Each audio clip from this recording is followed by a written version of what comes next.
When I was 5 years old, my dad and his buddies were drinking at his house, and they were drinking all night.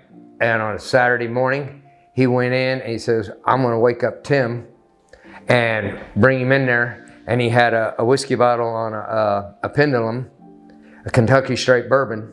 He poured me a shot and he handed it to me. He said, watch this, guys. And there was about 6 of them. And I drank it down, handing him the shot glass back. Didn't faze me one iota. So that started me drinking, okay? That was my original start. And then come up to here in 2005 is when I originally came into Teen Challenge. And I had my ups and downs and everything, and went through, at one point I was Dean of Men at the Tucson Center, went through some stuff, and up and down, went and did a restoration, dropped out of that for certain reasons, and then came and went to do a restoration at Tucson again, and they literally basically kicked me out of there. And turned out God wanted me here in Phoenix, because I literally put it out there, if you want me here, prove it, and he did. So here I am 6 years later, but as stubborn as I am, I hadn't completely, totally give it all to him. And when I did, in disobedience. And so Sunday, when I went Sunday, Patrick Knight, a young man I've watched grow from being a knothead up to he's actually maturing and in the Lord, he asked me if I wanted to go to Fresh Start Sunday morning, and this was 11 o'clock at night, and normally I'm not up at 11. So I said, sure. So on the way there, I come to find out Fresh Start does a revival every first weekend of the month. So they do Friday, Saturday, and Sunday. Well, this is Sunday morning, and I said, oh, okay. So he says, be expecting. So I was telling the Lord, okay, I'm open, I'm open for whatever. Well, lately I've been in pain. My stomach's been in pain, my foot's been in pain and everything, and it's just, I've had some problems here.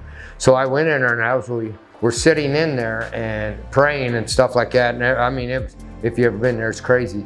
But the guy that was speaking, the guest speaker, he got up there and and I was sitting back there and I'm hurting. My gut is hurting. And so he started speaking about healing. And I just wanted to jump up off my chair and run over there he just started speaking about he ain't 5 minutes into his sermon, and I wanted to run right up there, but I said, no, don't do that, So we're sitting there and he's preaching and everything. It was good, and I felt a bond from him that, hey, I like what he's saying and I can understand him. And so we're sitting there, and all of a sudden he says, anybody needs healing, bam, I was gone.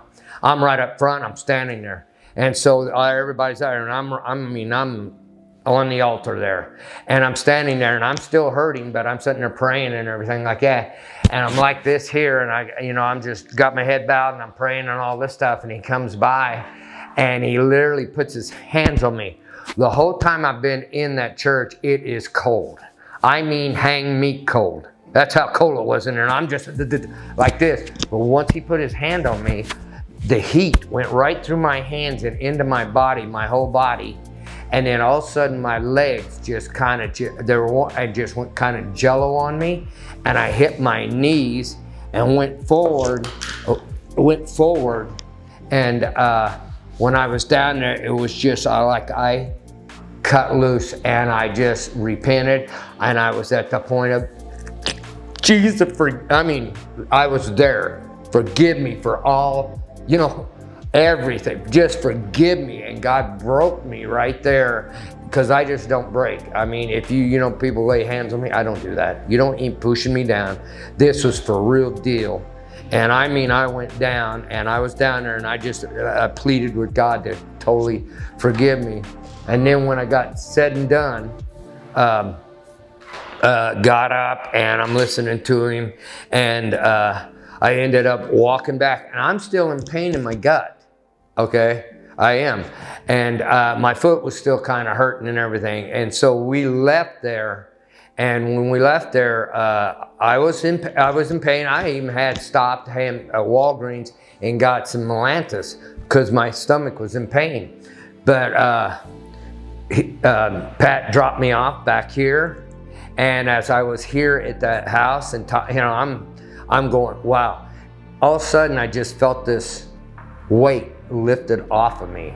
I mean, I felt taller, I felt lighter, I just felt this whole weight come up off of me, you know, like whoa, you know, and then my gut wasn't hurting. And I haven't took Melantus like that. And it's just everything that he did. I mean, I broke, and it was that time. And what I'm wanting to try to tell these guys is, you know, don't give up. You know, God knows when it's time to break you.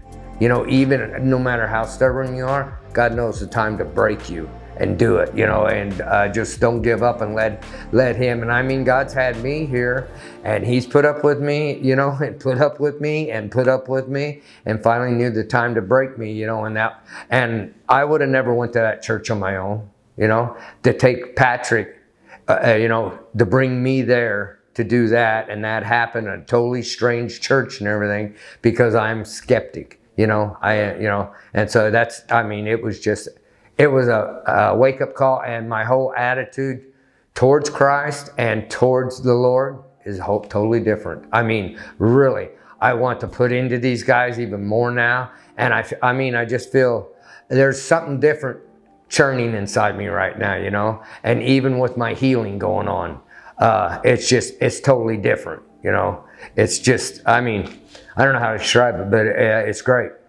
It is. It's just it's a fresh start, you know, for me. I'm a happier person. I feel a lot better off with the weight off of me and everything. Yeah, I am. And so I'm just, you know, I'm going to walk each day out and go from there, because there is no such thing as tomorrow. You only got today, you know, and to go from there.